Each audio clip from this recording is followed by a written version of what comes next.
I just want Chiefs fans to realize that's not how a football team usually operates. You usually have holes. They don't have them. This is KC Sports Network, proudly presented by Emprise Bank. Hello and welcome into this week's edition of That Football Show here on KC Sports Network, presented by our friends at Holiday Distillery and Ben Holiday Bottled in Bond Bourbon. Go check them out. If you're going up to St. Joe, look, they're on your way. Just a quick little pit stop after practice, and you can be in Weston, Missouri, sipping on some Ben Holiday Bourbon. Go check them out. I'm Tucker Franklin, joined as always by Matt Verderame. Matt, how you doing today? I'm doing well. This is my week between my multiple camp tours that are kind of one camp tour and in the scheme of things. So yeah, good. Getting some relaxation in. How are you doing? I didn't go to camp today. Season ticket member day only, as we're recording this on Wednesday. Not a season ticket holder. So I have had season ticket holders reach out to me and send me tickets in the past, which I do appreciate that when they can't make it. But not up at camp. We are recording at our original time now. So people are going to get this podcast in their normal time. Next week that might change with other camp things going on. But the Chiefs off of practice for Thursday, off of practice for Friday. They got a game on Saturday. Yep. They're off on Sunday. And they won't be back at practice until Monday. So Wednesday, as we're recording this podcast, they're in the midst of their final practice for a minute. And then they got a preseason game coming up. It seems crazy that it's already here. Also, when those players get back on Monday, that is really the bowels of hell. Okay, you left St. Joe, you're finally out, and then you're back. That's every time I've talked to anybody with the Chiefs, player, coach, front office, whatever. They always say the same thing. That last week, that's just the pits, man. Because that. You finally, you had a game, you finally hit somebody else. Right. You feel like you're getting somewhere. You're getting toward the end of the training camp, portion of the schedule for the season, for the summer. But when they come back, they still have 4 more practices. So they'll have Monday, Tuesday, Wednesday. And then Thursday's it's a military appreciation day. It's kind of basically a glorified walkthrough. Right. And then they break camp, and the amount of screeching tires you'll hear may resonate throughout the heartland as they get out of there. Then they've got 2 home games the rest of the way. They play the Lions, I believe, their second preseason game. And then the Bears. Right? Yeah, both are at Arrowhead. So yeah, Chiefs, gearing up, getting ready. Crazy. It's that time of year where we get the unofficial depth chart season. We're going to talk about the Chiefs depth chart. Talk about the Broncos depth chart as well, because if you guys know the show, you know that Matt and I are going to dunk on the Broncos. That's just a rite of passage for this show. Obviously, Harrison Butker got a new deal. We'll talk about that, who the Chiefs should pay next. I thought Nate Taylor had some interesting reporting on everything that was going on Only Weird Games. So if you haven't listened to that show, go listen to that show. It's around the 55-minute mark. I know that there's a lot of tomfoolery in that show. I'll give you that timestamp here if you're listening to this show. 55-minute mark, that's when Nate talks about it. With everything that's going on, but listen to this podcast all the way through first, and then go back to Only Weird Games, and then we'll talk about some other stuff going on the NFL, because that's what we do here. We talk about the Chiefs, but also, league-wide stuff as well. So once we talk about Brandon Aiyuk, you can turn it off, I guess, but just know, this is the scheme of the podcast, if you're new here. Let's talk about this first unofficial depth chart, Matt. You get a chance to look at anything that stuck out to you on first glance? No, I mean, not really. But, it's not something I take very seriously, because I know the team doesn't take it very seriously. McCole Hardman's not in the top 6 for receivers. True. Yeah. Interesting. Luis Rizabet, I believe, was the 5th running back listed. Mm-hmm. Sky Moore and Justin Ross were both in the top 6 for the receivers. Yep. Kadarius Toney was roughly 1,198 at receiver, so that was interesting. Suamate is starting left tackle, no surprise there. Right. It was really pretty straightforward. Kelvin Joseph was listed pretty far back on the depth chart at corner, just kind of surprising. Mm-hmm. Based on the reps he's gotten in camp. But yeah, I mean, for the most part, it was nothing that you were surprised by. It was pretty standard stuff.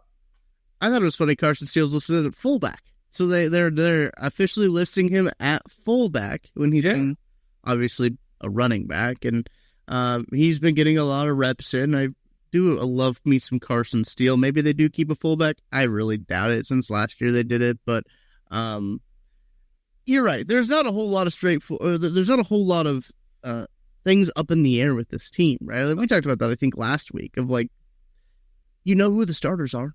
Your position battle is who's the last wide receiver going to make the roster, who's the 5th or 6th linebacker, who's going to be a D-end in the D-end rotation. Like, not a lot to talk about this team. And like this, it kind of goes into the conversation about like Brandon Aiyuk a little bit too, of like they don't have a ton of cap space, right?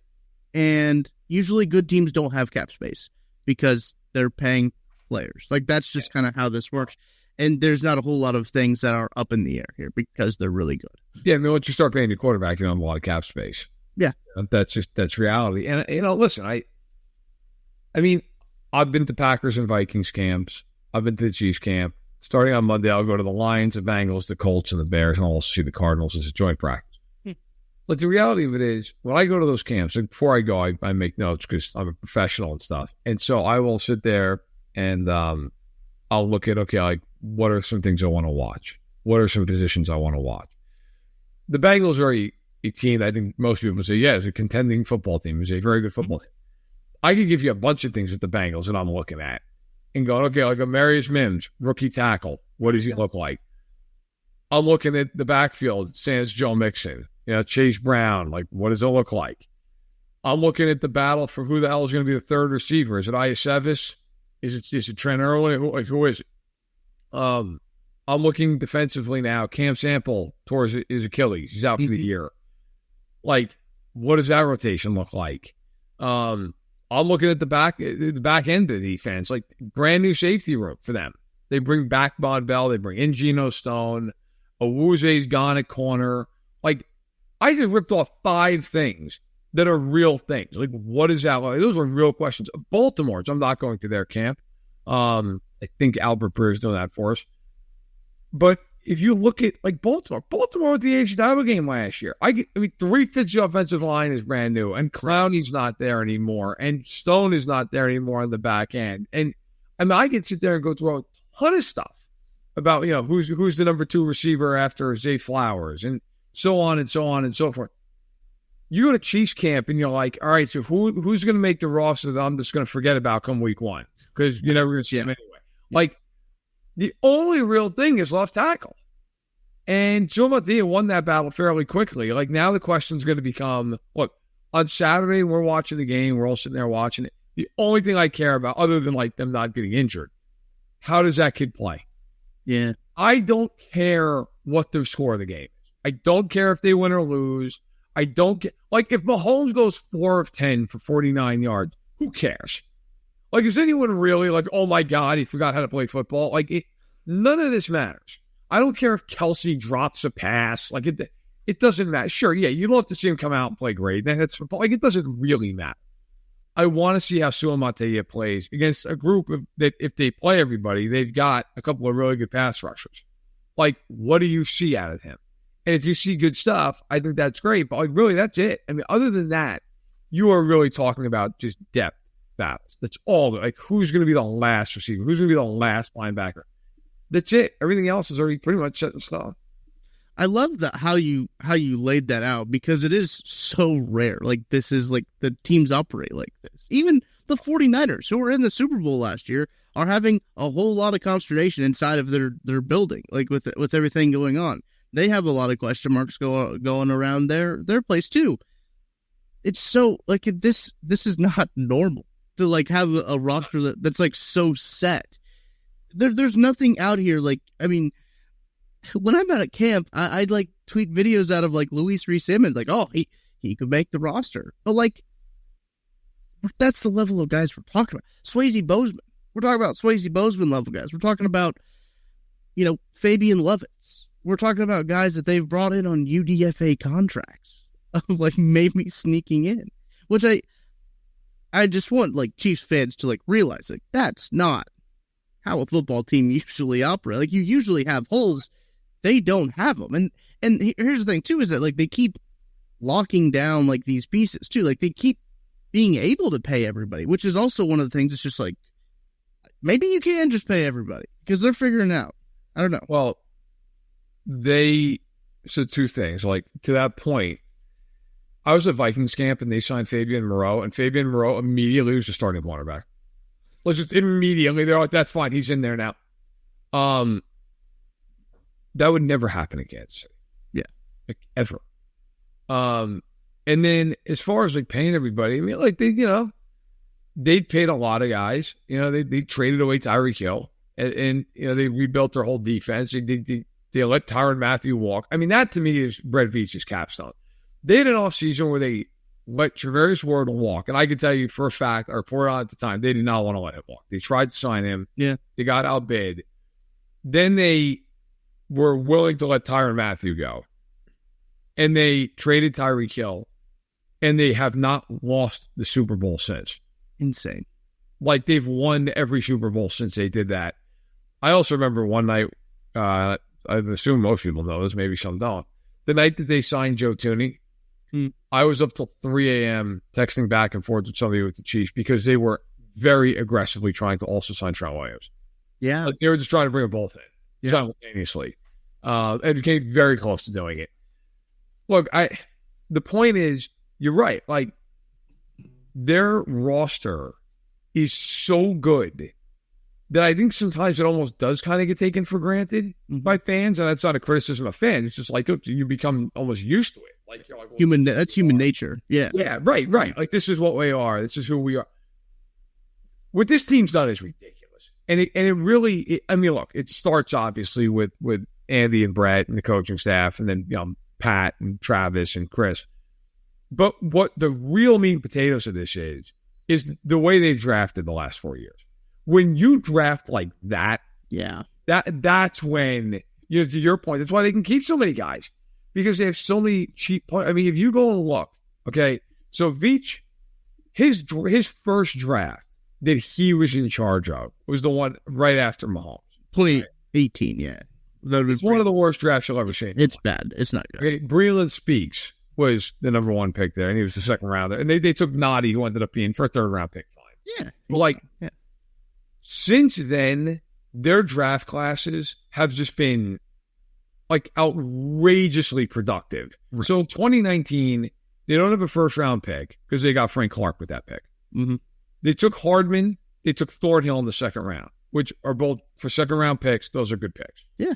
Colin Saunders in the third round, good pick. Rashad Fenton in the sixth round, fine. Nick Allegretti in the seventh round. 2020, we all know CEH didn't pan out the way they wanted. Then they took Willie Gay Jr. in the second round, Snead in the fourth round, Dan in the fifth round. 2021, Nick Bolton, Creed Humphrey, Noah Gray, Trey Smith, and they didn't have a pick before pick 58. Yep. Okay. And then, of course, the famous one, 2022, McDuffie, Karlaftis, Brian Cook, Leo Chenal, Joshua Williams, Jalen Watson, Isaiah Pacheco, Najee Johnson. I mean, there are teams that go 4 years without finding that many guys to contribute to the team. Right. And then last year, we'll see with FAU. That remains an uncertainty. Rasheed Rice, Wande Morris, Jamari Connor, and then this year it looks like already that they've done a pretty good job this draft class. Like, when you draft like that, you're going to kick a lot of people's asses. Like, you have Mahomes and that coaching staff, and then you bring in 3 or 4 guys every year that can play, you're going to kill teams. I mean, we don't have the time. I'm not going to bore everybody. If I did that with the Chargers draft classes of the last 4 years, or the Raiders or the Broncos, you would be stunned at the difference. And that's why they're as good as who they are. That's the thing, too, is they're hitting in these draft classes at traditionally high positional value positions. Right? Like with left tackle, they have a couple of options there that are on not left tackle contract money. And they're spending their money on positions that aren't traditionally valued. Like the Chiefs used to value positional value. I'm going to see how many times I can say value in this segment. More than they do now. It seems like, once they paid Mahomes, they're going to be paying top money to a center, more than likely. Like, that just seems like that's a done deal. It just, everyone that, like, I talked to feels very confident in Creed Humphrey being a Kansas City Chief. They're going to pay Nick Bolton more than likely pretty high end of the market in the linebacker, which is not necessarily a value position, which isn't a very high value position. Could they pay Trey Smith too? Like Nate Taylor was talking about, that the Chiefs have interest in keeping both of those guys in Kansas City. Guard's not a very high value position. Kicker is not a high value position. Like they are paying players that are not at quote unquote high value positions. They just re-signed a defensive tackle to a mega deal. And Chris Jones is different, right? Chris Jones is different, but it's still a defensive tackle. The positional value that this team has is not the traditional positional value that I think every other franchise has, because they have drafted so well at those high value positions. Yeah. Now I'm done saying value. Premium positions, yes. That's a word. But yeah, look, when you think of the positions that cost a lot of money, typically, you're talking about receiver, obviously quarterback, left tackle, corner, edge rusher. Now think of who plays those positions for the Chiefs, right? Xavier Worthy, Rashee Rice, Hollywood Brown. 2 guys are on rookie deals. 1 guy's 1 year, $7 million. Yep. Cornerback, they're all on rookie deals. Every one of them's on a rookie contract. Uh-huh. Edge rusher, Amena, who's making $10 million. Dan is making $8 million, and Karl Loftus is on a rookie deal. Yep. Left tackle, rookie deal for the next 4 years if he pans out. Okay, Mahomes is the only guy they're paying, and Mahomes' contract is such that they can basically pay him anywhere between $25 and $65 million in a year and feel pretty good about it. Like they have been non-traditional. I mean, Kelsey up until recently was basically paid like a number 2 to 3 receiver. Like he was basically paid the same as Gabe Davis. Like, I mean, so they have been non-traditional in that way. They paid safeties for a long time, whether it was Eric Berry or Tyrann Mathieu and Justin Reed. Not that he's paid a fortune, but he's paid well for safety. They don't I give them a lot of credit for that. They don't care. It's like, look, we drafted all these positions well, so we can pay the kicker. We can pay a defensive tackle, who, to your point, really is just pay like an elite pass rusher, because that's what he is anyway. Yeah. But like, I had somebody ask me, kind of in an odd way, they're like, well, do you think it's a bad idea that the Chiefs are resetting the market with a kicker? I was like, it's $6 million. Right. Like, who gives a shit? I mean, let me ask this question to anyone out there listening. How much do you think the Bills would be willing to pay Harrison Butker? Yeah. How much do you think they would have been willing to pay to have him on that team last year in the divisional round? They needed a field goal to extend their season. Because I got to tell you, I have no doubt in my mind he would have hit that field goal. Oh, yeah. Like, how many Chiefs fans do you know that, let's say Bass hits that field goal, how many Chiefs fans do you know have said this sentence to you? It doesn't matter. Even if he hits it, it makes no difference, because the Chiefs would have gone down the field and Butker would have just won the game anyway. And they're right. They're right. Anything inside of like 60 yards, you're just like, it's good. It doesn't matter. Right? I mean, $6 million to have that peace of mind in the playoffs? Are you kidding me? Right. All day. There's no way they win the Super Bowl last year without Harrison Butker. Zero chance. He has more kicks in the Super Bowl, made field goals, than anyone in the history of the sport. It's insane. In the playoffs, on his last 35 field goal attempts, he missed his first ever playoff attempt. Since then, he is 32 of 35. And on kicks over 50 yards in the playoffs. Now, mind you, it's freezing and it's a lot of times outdoors for him in the playoffs. Outdoors, most of the time, 50-plus yards, 6 of 7. I mean, for $6 million, I think of a lot worse ways teams to spend $6 million this offseason than on Harrison Butker. It is one of those things, too, where I get people's qualms with the positional value there, but it is the sense of security, and the cap is going to boom, so it's like $6 million. What is $6 million in 2025's NFL, right? Like, what is that in the grand scheme of things? Because we're talking about, again, this is the same kind of conversation with Creed Humphrey. When you look at his market, he resets the market at like 13.5, $14 million, right? Like that's how he resets the market, and you're like, that seems like a great dedeal. Like, what? Yeah, let's do that. Right. And it seems like one of those things too is like, cap's going up. This is a position that does matter a whole lot. Kind of like kicker. Kicker matters a whole lot. Might not be a premium. There we go. A premium position, but it does matter.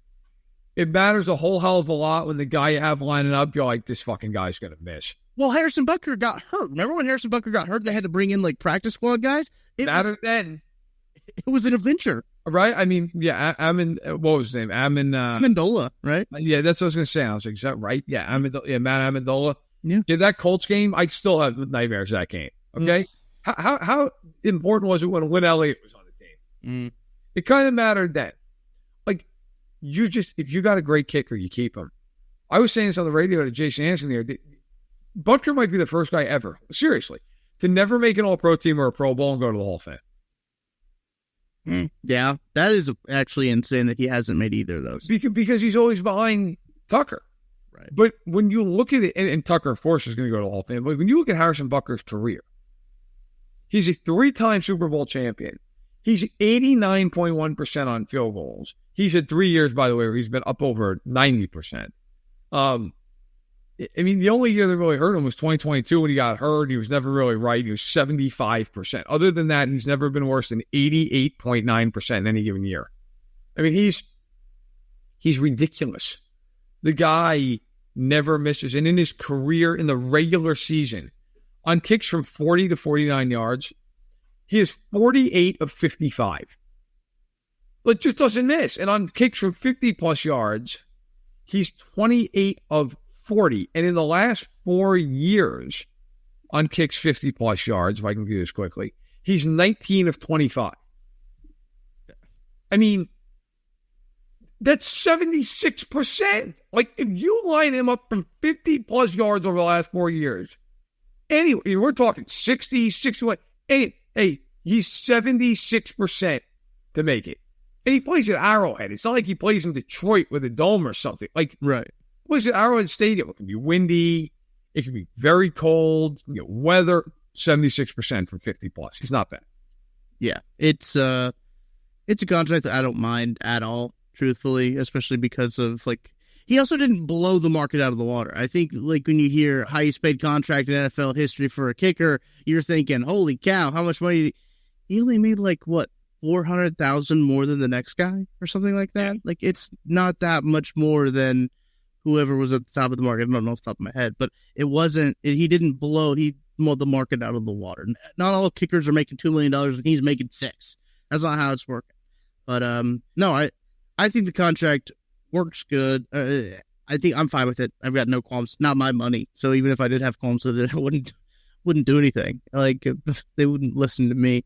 But before we take a break, Matt, I do think it's really interesting to talk about kind of the conundrum that the Chiefs find themselves in with who do they pay next. It really seemed like it was a given that Nick Bolton was going to be the guy that's paid next. And now, as we get closer to the season starting, Nick Bolton, I believe, said in an interview that, like, he just kind of wants to, he wants to let the season play out, see how it happens.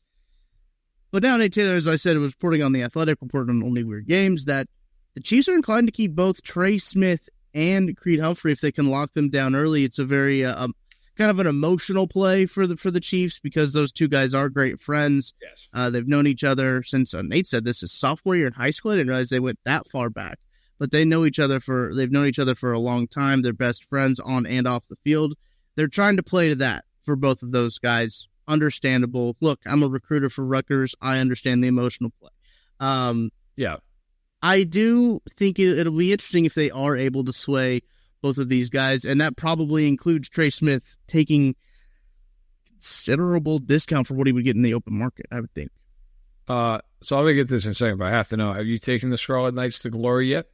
No, I lost actually last night in the quarterfinals to Florida State, got obliterated by Florida State, but just had a really big recruiting class, I think it was top 15, landed 5 stars, so we're on the up and up.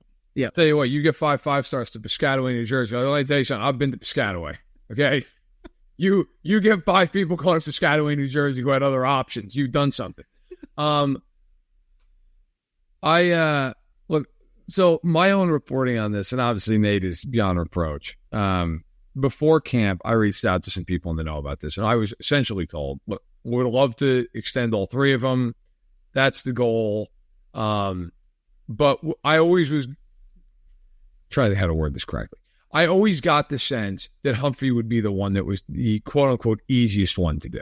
Right. Because he is going to cost the least. You would think.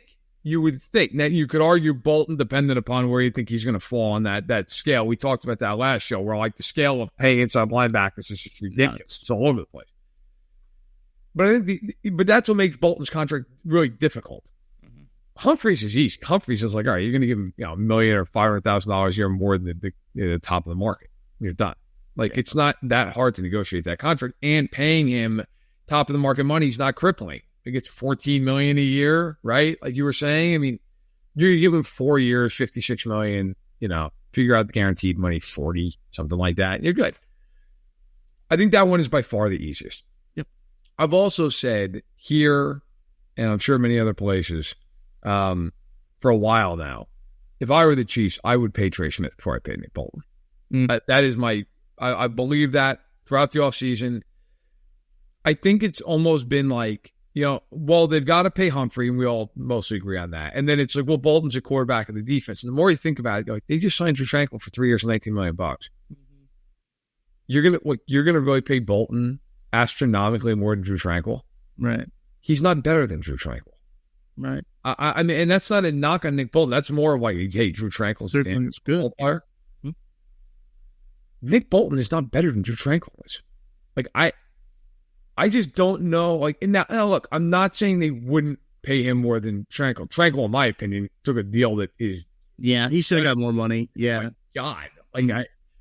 But am I paying him like he's Tremaine Edmonds? No. Like, I'm sorry. I'm not giving Nick Bolton $18 million a year, because the reality of it is he's a very good player. He's not a great player. He's not. Like, I'd pay him like he's Patrick Queen. And I think that's fair. But Trey Smith is interesting in this. So Robert Hunt blew the market up. It's 500 now, right? Yeah. But here's the reality of it. Trey Smith is not a Pro Bowler. He's not an All-Pro. It's true. It's not to say he's not a very good player. I think Trey Smith is a fantastic player. I think he's a Pro Bowl caliber player who hasn't been named to a Pro Bowl yet. Absolutely. He also plays next to two guys who are all pros. Mm-hmm. Like, he is the third of those three guys. And one other thing to this that I actually think might factor in here. So if you look at Joe Thuney's contract, Joe Thuney is signed through this year and next year, and he signed for huge money because they've restructured him twice, okay? This is his age 32 season, and each of his next two cap hits this year and next year, 26.971. Okay, huge, huge cap hits regard. I wonder if the Chiefs play this year out with Thuney, which I fully expect them to, and then just extend him for a couple of years and lower that hit and spread the money out and to just fully guarantee the first 2 years of the contract. Yeah. Like, I wonder if they would do that, because if I'm Thuney, I certainly would take the money. And then that opens up all this money all of a sudden. You can just pay Trey Smith. Like, if the Chiefs... So Kevin Dotson last year played really well for the Rams. He had traded over there from Pittsburgh, where he kind of struggled. He got a 3-year, $48 million deal. Okay, this offseason. So that's a contract to look at. Damian Lewis, another guard who got paid 4 years, $53 million. And then there was recently Quinn Myers, who got, all told, a 4-year, $72 million extension. That's all right in the range of like 17-ish. Mm-hmm. I mean, if I were the Chiefs, I'd pay Trey Smith like he's Quinn Myers. Yeah. Like, I'd give him 15 years and $68 million.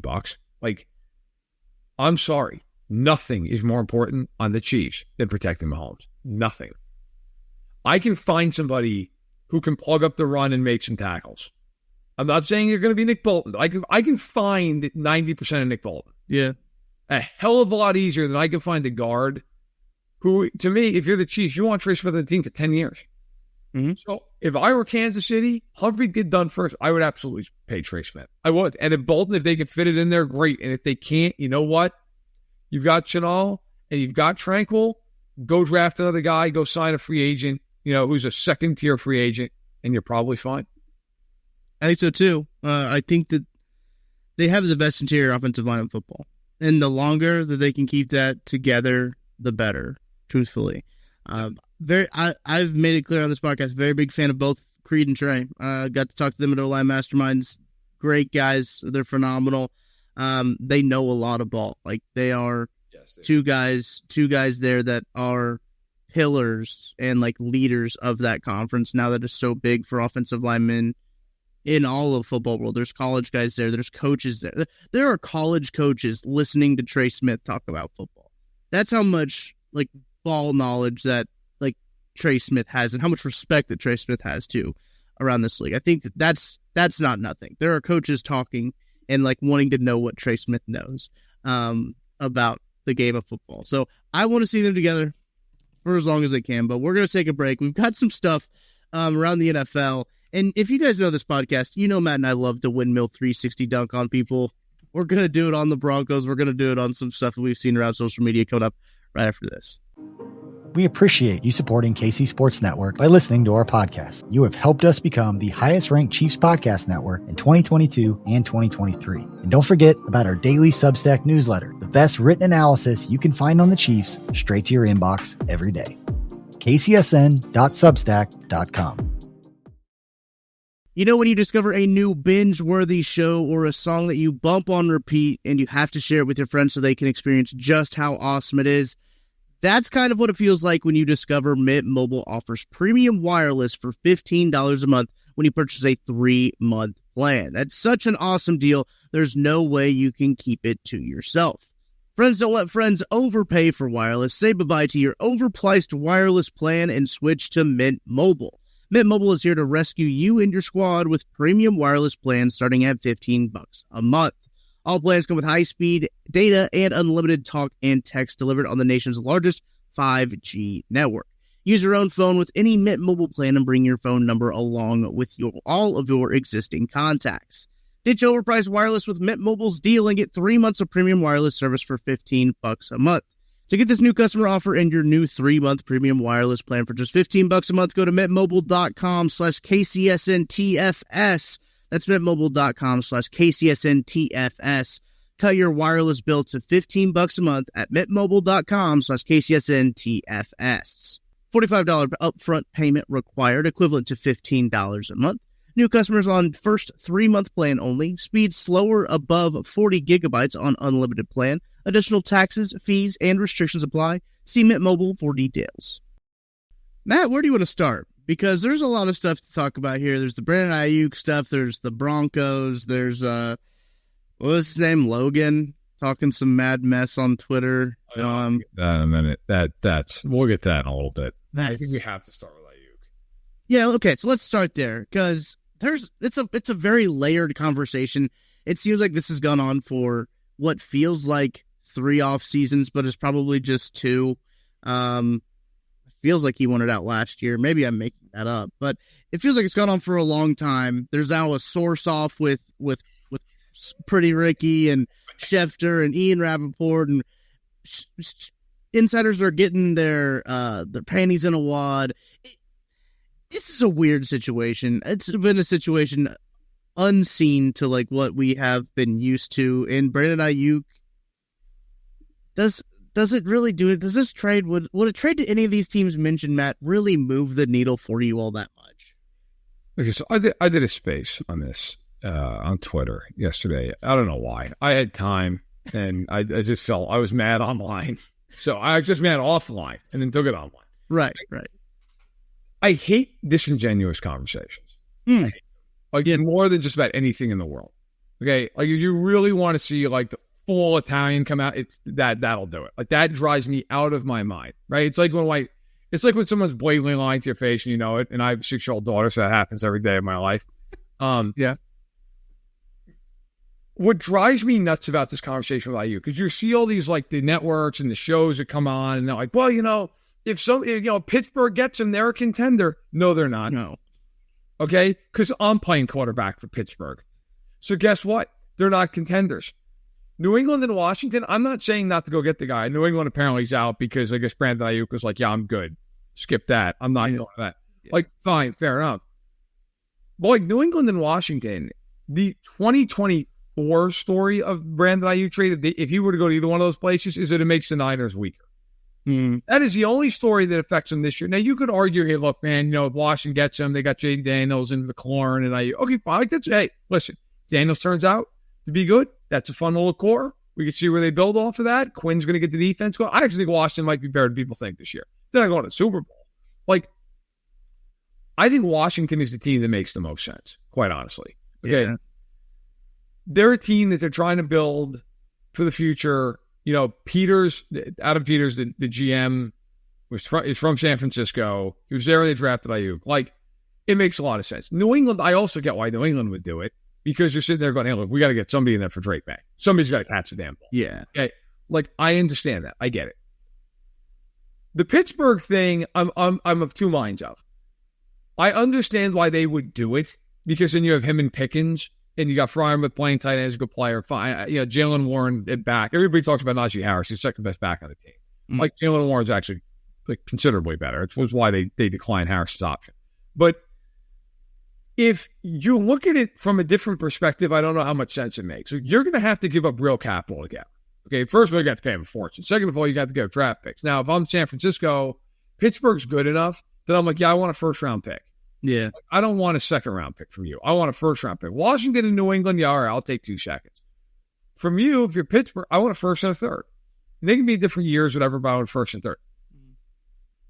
Pittsburgh needs a quarterback. Like, trading away that capital means something. Yeah. You may be able to take a quarterback in the first round of that pick. You may use that pick to trade up. Like, that is real that you lose that capital. All right. But I get it. But I still think like there's like an unclean fit there. The Cleveland thing is fucking ridiculous. Okay. I'm sorry. That's what your problem is, that you don't have enough weaponry on this team. Right. You're just traded for Jerry Jeudy. You're just traded for him. And then gave him a hilarious contract of 3 years, $52.5 million, that, oh, by the way, has 4 void years on the end of it, because you're so capped out with the Watson deal that you're like, well, this is the only way we can afford him. And you're the team who, again, also to add on to this idea, has traded away 1 million first-round picks in recent years, has had no ability to draft the full draft class. You're the team that's going to be like, hey, guys, listen, here's a first and a third, and we'll also pay $30 a year for Aiyuk, so he can be our number 2 receiver with Cooper. So Jeudy, who we just traded 2 picks for and gave a big contract to, can be our third guy. And Njoku, who we just gave a big contract to, can be our 4th guy in the passing game. Now, that's going to work out great. That's good. You should do that. What? It's almost like they feel like if they just keep bringing in new guys, like, hey, at some point, Deshaun Watson's going to be good. I got to tell you, he's not any good. Like, you could bring in God and Jerry Rice and put him on opposite sides. Like, I don't think it's going to happen. Okay, he's not good. I was at Browns camp last year. I watched Deshaun Watson throw ball after ball after ball into the ground, to the point that I won't say who this person was. Somebody of note in the media standing next to me leaned in and just went, he sucks. I'm like, yeah, he really does. He's not good. Like, this is brutal watching this guy try to throw a football. And you haven't heard a whole lot of stuff coming out of Browns camp about how great Deshaun Watson looks this year either. I don't know. I don't know what we're talking about here. Like, yeah, going there. Also, I forgot, by the way, they also traded for Elijah Moore. Yeah, I forgot about that. What are you going to do? Go 7 wide? What is the plan with this? It's ridiculous. I don't understand it. I don't get what we're talking about. I just don't, like, all these other teams, I at least get it. The Browns, it's hilarious if he goes to Cleveland. Absolutely, it makes absolutely no difference whatsoever. If only we could figure out why Deshaun Watson sucks now. Yeah. If only there was a reason. And by the way, the second he got hurt last year, the Browns took off with Joe Flacco and made a huge point. Oh, yeah. I really wanted the Browns to beat the Ravens in the playoffs with Joe Flacco. Like, that would have just been some incredible poetic justice. That would have been incredible. That would have been. Yeah. But all of that, Matt, you laid it out very, very beautifully. I just want Ricky to be right, because I just can't. I just want him. Oh, it is? He honestly, yeah, he was on the Butker stuff early, and now, like, Butker wasn't like a groundbreaking report, right? Like, we knew his contract was coming up. It was kind of always assumed that like the Chiefs were going to be interested in like re-signing Harrison Butker. But he did have it. He did put it out there. He's hit on a lot of stuff. Old Pretty Ricky 213 on Twitter. But he's remained steadfast, and it is Aiyuk to the Steelers for months. Like he's had this one for months, and insiders are flailing. It's been brutal. It has been. Like, it's been really bad. I think it's legitimately gotten embarrassing. Good Lord. Like, if you don't know what's going to happen, that's fine. Yes. Just, hey, listen, we're going to see how it plays out. You know, we're going to see what there's nothing wrong in life with just being like, I don't know. Right. But there's a lot wrong in life with being the guy who's like, I'll tell you what I think, and then you're just blatantly, hilariously wrong. There's a lot wrong with being that guy. I just want Pretty Ricky to be right. That's it. Yes. He goes to Steelers. I don't care. That doesn't matter. That doesn't move a needle. He doesn't have any locations that really move a needle, as you mentioned. So that's the thing. Is I just want Pretty Ricky to be right because I want the insider wars to continue. And Ricky said that this was his last one, that this was the last one that he was going to league, which to make this one be the last one, I think would be a good one. We'll see. We'll see if he retires. We will. Let's talk about the Broncos and their depth chart. As we mentioned earlier, should preface this is a depth chart, an unofficial depth chart, so it doesn't really matter all that much. But Bo Nix is third on their depth chart. Yeah. Like we predicted, truthfully. Like, I feel like you and I called this from the very jump. Yes. We have talked quite a bit about this, much to the chagrin of those in Denver. Look, he's behind Zach Wilson and Jared Stidham. I mean, it's not like he's behind like John Elway and Craig Morton, and you're like, all right, well, I mean, yikes. Not like awesome. That the funny thing is, like, you've heard nothing but all this stuff coming out of camp in Denver. Like, man, Sean Payton loves him. Yeah. Sean Payton, they're on the same page, and they're really seeing eye to eye, and things are looking good. It's working out, and so on and so on and so on and so on. Like, hey, man, okay. Like, cool, but he's third on the depth chart behind two guys who have, like, borderline NFL career prospects in the next 3 years. So, it's not great. I also saw, I think it was Colin Cowherd, who I actually, like, I know he's polarized, and I actually don't mind Colin Cowherd, but I agree with that. He had a take where he was like, my favorite over bet is the Broncos over 5.5.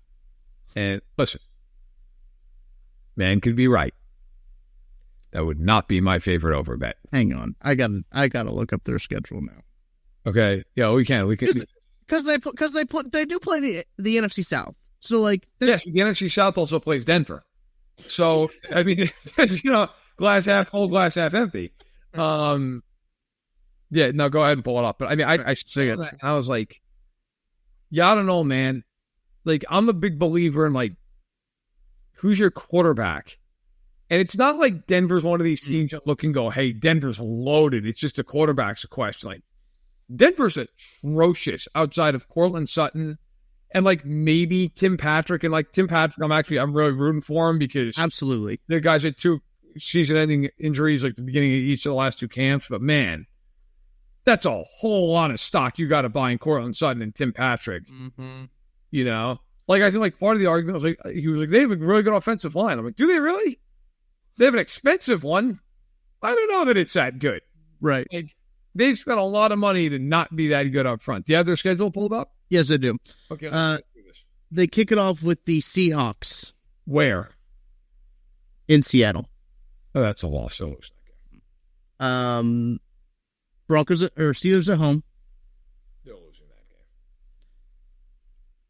By the way, Russell Wilson, that's going to be hilarious. That will be. Bucks on the road. They're losing that game. 0-3 so far. Jets on the road. They're losing that game. They won't score a point. Raiders at home. I'll say they win that game. Okay. There's one. We are 1-4 right now. Okay. Chargers at home. I'll say they lose that game. If Staley was still the coach, I'd say they might win it, but I'll say Harbaugh finds one. Saints on the road. That's a murder scene. Like, the Saints aren't that good, but, like, the Superdome and Bo Nix, I don't feel good about that. The Saints roster is the most like milquetoast roster of all time. It's just so boring. You're just like, ugh. Great Sterling Holmes. He's getting married like 2 days for that Monday night game. Oh yeah. And so Patrick Allen and myself are going out for the wedding. And I think we're going to go to the game. And I was like, it's the most uninspiring Monday night. Like, yeah, find a team that's less exciting to watch. Like, hey, let's go watch Derek Carr and Dennis Allen. Like, awesome. Here's the thing about their quarterback room. I've talked about this to literally whoever will listen to me talk about this. Their quarterback room is insane because it's Derek Carr, Jake Haener, who they drafted last year, who got suspended for PEDs. Insane. They drafted Spencer Rattler. That's right. They did. I forgot about that. Yeah, which right. Like he might actually be the best guy in the room. He really might be. And then they brought in Nathan Peterman for camp. Well, let's not forget Taysom Hill. Yes, Taysom Hill. 5 deep. Okay, it's unbelievable. Like, wow. Taysom Hill is the most ridiculous NFL figure there is. Like, if I could sit down with one guy in the NFL and just be like, what the hell is your job? Like, it would be him. He doesn't know. I mean, you have like Chris Olave, who's good, and then it's like, I don't know, Rashid Shaheed, and like maybe Alvin Kamara. Jamal Williams plays there now. It's a ridiculous team. Like, it's just defensively, they have like 3 or 4 like real stars, and then like a bunch of guys like, who the hell's that? Like, who is that? Right.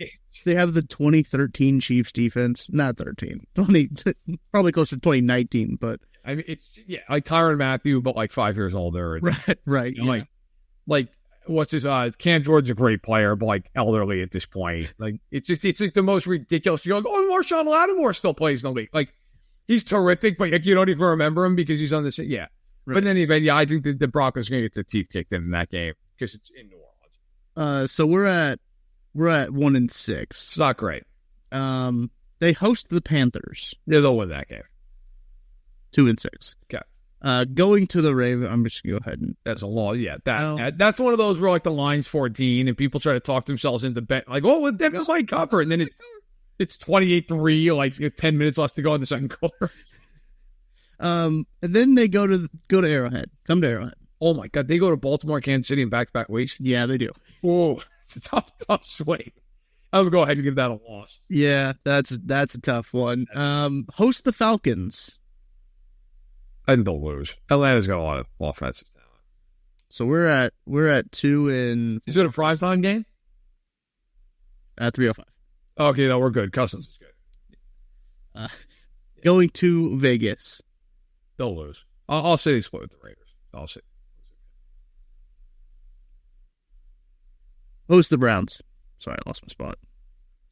It's in December. Night game, 7:15. Hosting the Browns. I feel like it's one of those games like the Browns win, but nobody feels good about it. Yeah. It's like 12-10. I'll say Cleveland wins. Yeah, they're better. Host the Colts, 3:25 game. Every year there's some game like somebody wins. I'll say they win that game. Okay.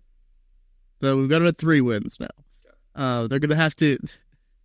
Oh boy, they're gonna have to get hot if they're gonna hit the over. Yeah. And their schedule at the end here is going to be an interesting one to get hot on. Go to Los Angeles, play the Chargers. I don't think they'll win that game. Okay. Go to Cincinnati. Yeah, they're not going to win that game. And then they host the Chiefs. Yeah, well, I mean, that game, honestly, even if like the Broncos, to your point, like Wentz is better than anybody Denver has starting. Yeah, I mean, look. So what do we? I'm losing. So what do I have at 3 wins? Yeah, you got them at 3. All right, so even if you want to jack that up one, like, yeah, I mean, hell, you can jack it up 2. They're still on the under. Yeah, like what's a bad bet? Would you have him at 3 to 4? Like, where would you have him different than me? Yeah, no, I think I'm pretty close. I think maybe I have them taking 2. Man, it's so hard because I don't think the Raiders are a good football team, but like the Broncos are also not a good football team. So like those 2 games are not going to be. I think splitting them is the right way to go about it because like I think that's probably the right approach. But like I wouldn't be surprised if they take 2 from like Vegas. But then again, to your point, that doesn't get you to 6. Like you got to get to 6, and I don't see how they get to 6. No,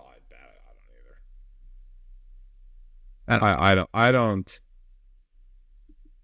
I mean, look, even if you want to make the argument that Nix is better than we all think, and let's just say for a rookie quarterback, like by rookie quarterback standards, he's good. Other than Surtain, like they're atrocious defense. They don't have anything. Yeah, I just don't like. What is they're going to have to win games scoring 30 points, and I'm sorry, I don't think it's going to happen.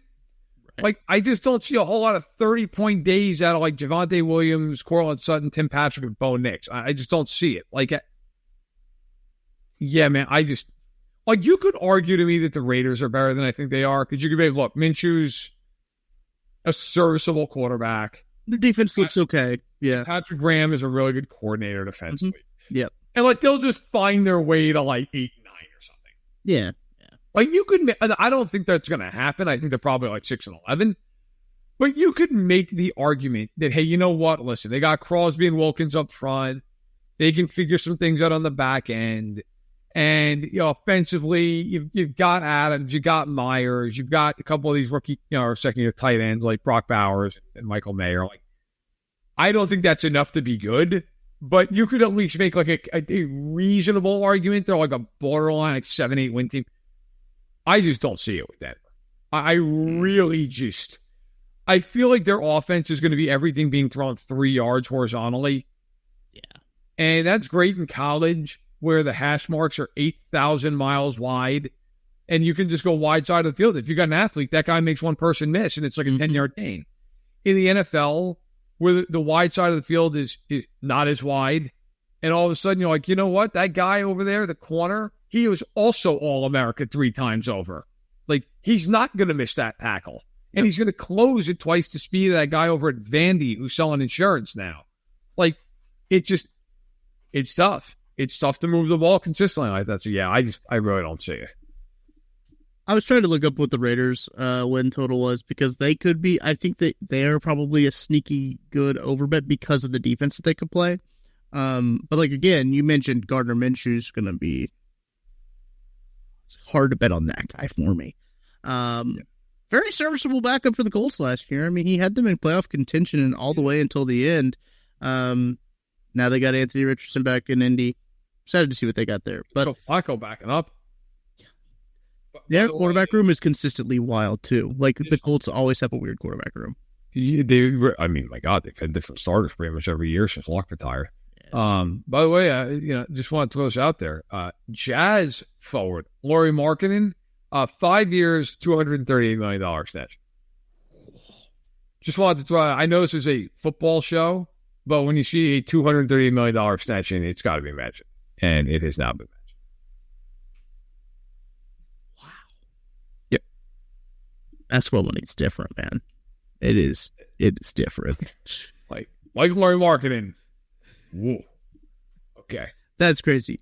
Let's wrap the show up with this. This was a tweet from @TheVolume_Sports. The Volume, I believe, owned by Colin Cowherd. Is that right? Right. Yes. That's his media company that he owns. He does a bunch of different podcasts on it. I believe Shannon Sharp and Chad Ochocinco do the nightcap on it. That's one of my favorite shows. Like, the clips I see from that show, hilarious. Those two guys together, very funny.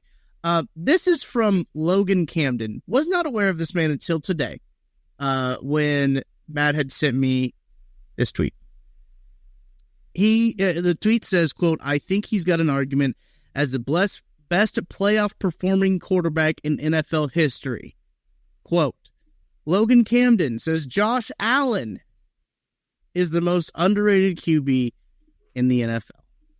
I wish that we were rolling, so when you had told me about this tweet, people could have seen my brain short circuit when you were telling me about him saying that Josh Allen was the most underrated playoff performer in the NFL. That kind of broke my brain a little bit, Matt. Yeah, well, it should have. Because what? Like, listen, we got to stop at this stuff. Okay? It makes everybody dumber. Josh Allen's a great coach. First of all, nobody's underrating Josh Allen. Correct. If anything, we treat him like he's won 9 MVP awards. Yes. Okay?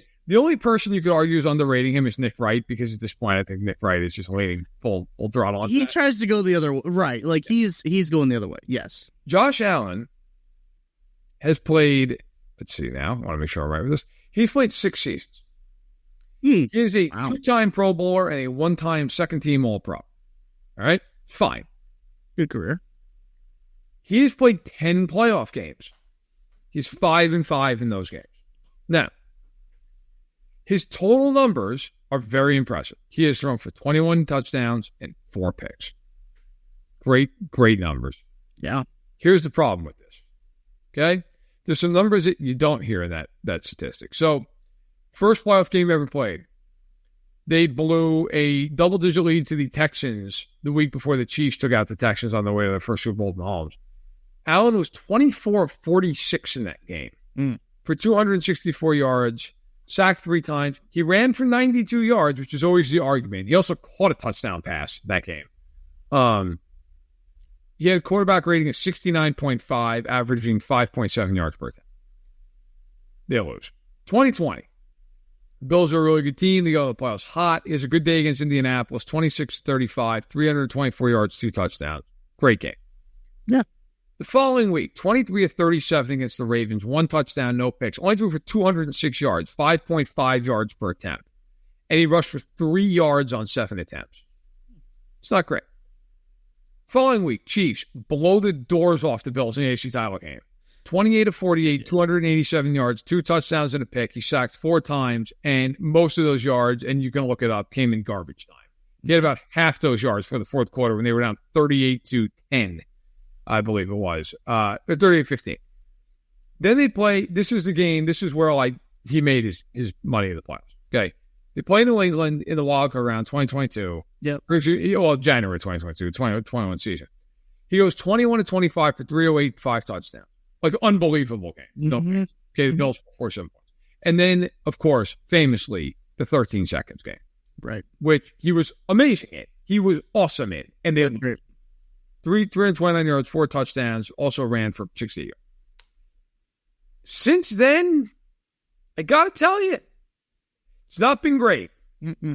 Beat the Dolphins in 2022, had 2 turnovers, she had 3 turnovers, had a lost fumble and 2 picks. They needed to win 34-31 against Skylar Thompson. He was 23 of 39 in the game, 352, 3 touchdowns, 2 picks, ran for 20 yards, and lost a fumble. Like, in a game where you're basically told, just don't royally fuck this up and we're going to win. Yeah. Wasn't a great performance. I watched that game live. Then followed that up by getting blasted by Cincinnati at home. 25 of 42 for 264 and a pick, and he ran for 26 yards. Not great. Following year, against Pittsburgh, 21 of 30 for 203 yards. 3 touchdowns, ran 74 yards. Okay, decent day. Not great, not terrible, fine. And then against the Chiefs, 26 of 39 for a $186, 1 touchdown, 4.7 yards an attempt. He's the best quarterback of all time in the playoffs. Joe Montana hasn't even died yet. He rolled in his grave hearing that. Like, are you serious with this? Tom Brady is breathing and alive, and there's footage. Yeah. Like, Mahomes has beat him all 3 times he's played him. I got to tell you, Joe Burrow's a better playoff quarterback than Josh Allen. Like, that is the most nonsensical argument I've heard in a long time, and unfortunately I've heard many of them recently. That is a wild argument. He's the best playoff quarterback of all time. Based on what? Did he beat Skylar Thompson and Mason Rudolph barely at home? Because when he's faced real quarterbacks, he was bad against Lamar Jackson. They won the game. And he's 0-4 against Mahomes and Burrow. Yep. I mean, that's his playoff resume. His playoff wins, he's got 5 playoff wins. Lamar Jackson, in a game the offense scored 10 points. Skylar Thompson, Phillip Rivers of the Colts, Mason Rudolph, and Mac Jones. Congrats, man.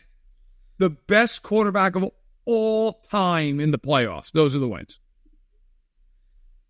I just want to read you. I'm just going to read Patrick Mahomes' playoff stats to kind of punctuate this. Patrick Mahomes played his 18 playoff games already in his career. That's a lot of playoff games. Not a few. 15 of them have been wins. 3 of them have been losses. 2 of those losses coming in AFC Championship games. 1 of them coming in the Super Bowl. 456 completions for 672 attempts. That is a 67.86% completion percentage. Not terrible. 5,135 passing yards on 41 touchdowns and 8 interceptions in the playoffs. That'll work. That'll work. 3 rings on his finger, and to do it twice went right through Josh Allen. Yeah, he had to do it to the greatest of all time. So that's got to mean something. But Matt, I was telling you before we started this podcast that, maybe sometimes we shouldn't make it so easy to buy 8 mics, and we shouldn't make it so easy to have takes. Maybe there needs to be a barrier of entry here. We need to have like an internet. I'm trying to say something in a way I can't get fired. Purge. What's that? A purge. Well, that's fine too. I was thinking of something different. I don't know if I can say it without getting myself in trouble. We need to have guardrails on who can get on the internet. I think I like that idea. Okay. We need to have like what do they call them? Like a governor, right? Like for a race car or a car. You need to have a governor. You need to just speak into a machine that you give the take you're going to give, and then the machine spits out like, okay, fair enough. Or the machine's like, whoa, buddy, whoa, governor time. Yeah. Like we could all use one. Yeah. Like, whoa, well, that's all right. It's enough. It's more than enough. Yeah. Look, I mean, sometimes I tweet out some takes that are controversial. Sometimes I say I don't like Crocs, and sometimes people get upset at me. Sometimes, but to say Josh Allen is better than Patrick Mahomes should, I think, put you on a list somewhere. I mean, it's just wrong. That's the other thing. It's wrong. You talked about disingenuous arguments earlier. This is a disingenuous argument because it's just blatantly, objectively false. There's nothing that makes this argument true. And I think that's what is so infuriating. It's just what are you doing? It's such a blatantly, and look, it's where my mother's calling me. Get back there in a little bit. It's such a blatantly hot take just to be a hot take. And look, I guess I'm feeding into it because we were talking about it and I brought it into the show. It annoys me from the standpoint that it purposely makes people dumber. Uh-huh. And then you get the segment of society that's dumb enough to believe these takes, and they're like, that's right. I saw that. I saw this guy say that. And it's that doesn't make it true. Right. We live in a country right now where people just say whatever the hell they want. And there's always some clown on one side or the other to go, that's right. I also feel that way. And it's that just because you feel some way doesn't make it accurate. Yeah. That take, buddy, workshop it a little bit. Just because you in your brain, you're like, Josh Allen, underrated as a playoff performer. Is he really? Because I got to tell you, whenever he's played anybody who's halfway decent, he's gotten beaten in a playoff game. Yeah. And then you always get the same argument, the same bad faith thing. It's because of McDermott. He's not out there turning the ball over. And he's not the one out there who, quite honestly, in a lot of these games, you'll look at him and you go, okay, well, you didn't play well against Houston. And you didn't play well in the AFC title game. And yeah, you ran for 2 scores against the Chiefs in 2013, but you went 10 of 21 for 95 yards on throws past the line of scrimmage. Okay? Sorry. Well, Deion Dawkins got pushed into Chris Jones. Well, or Chris Jones pushed Deion Dawkins into Josh Allen. Well, Josh Allen should have slid to his right and thrown the football. Right. Okay?